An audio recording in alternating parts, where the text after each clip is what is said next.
विखे पाटील, विखे पाटील, विखे पाटील. आज विरोधकांना खुपणारा चेहरा म्हणजे विखे पाटील. आणि कारणही तसंच आहे. कारण जे आतापर्यंत कुणाला जमलं नाही ना, ते या मराठ्यांच्या ढाणेवागाने करून दाखवलं. जरांगे पाटलानं रस्त्यावरची लढाई सांभाळली आणि विखे पाटलांनी संविधानिक लढाई सांभाळली. आणि विखे पाटलांनी आतापर्यंत जे मराठ्यांसाठी जी.आर. काढलेत ना, खरंच विखे पाटलांचं मनापासून कौतुक आहे. आणि विखे पाटील साहेब, जे कुणाला जमलं नाही ना, ते तुम्ही करून दाखवलंय. आता फक्त बाकी जे राहिलंय ना, तेही देऊन टाका मराठ्यांना. मराठे तुमच्यावर खुशच खुश आहेत. तुमचं मनापासून कौतुक आहे. जरांगे पाटील असो किंवा विखे पाटील साहेब असो, लाड साहेब असो, खरंच मराठा समाजाला मिळालेले महान योद्धे आहात तुम्ही.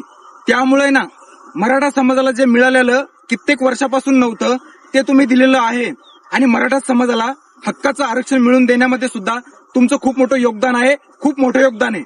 त्यामुळे तुमचं मनापासून कौतुक. बाकी सरकारला तुम्ही घोडा लावला आणि जरांगे पाटलांनी हे जे आरटू फरटू आहेत ना, त्यांना घोडा लावला. बाकी मराठा समाज तुमच्यावर खूप खुश आहे. बाकी जे विरोधक तुम्हाला शिव्या देत आहेत, त्यांना कालही तुम्ही मोजलं नाही.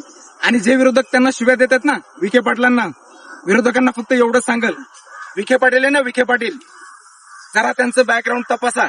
तुमच्यासारखे ना, तुमच्यासारखे विखे पाटील साहेब पोत्यात घालून फेकून देतील. त्यामुळे जरा सुधरा.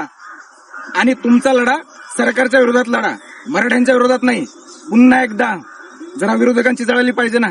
विखे पाटील साहेब, तुमचं मनापासून कौतुक. कारण जे आतापर्यंत कुणीच केलं नव्हतं ना मराठ्यांसाठी, ते तुम्ही केलं. जेवढे जी.आर. काढलेत आणि जेवढे काढायचे राहिलेत, तेही काढून टाका. पुन्हा एकदा तुमचं मनापासून कौतुक. आणि तुम्हाला मनापासून जय शिवराय, जय शंभूराज.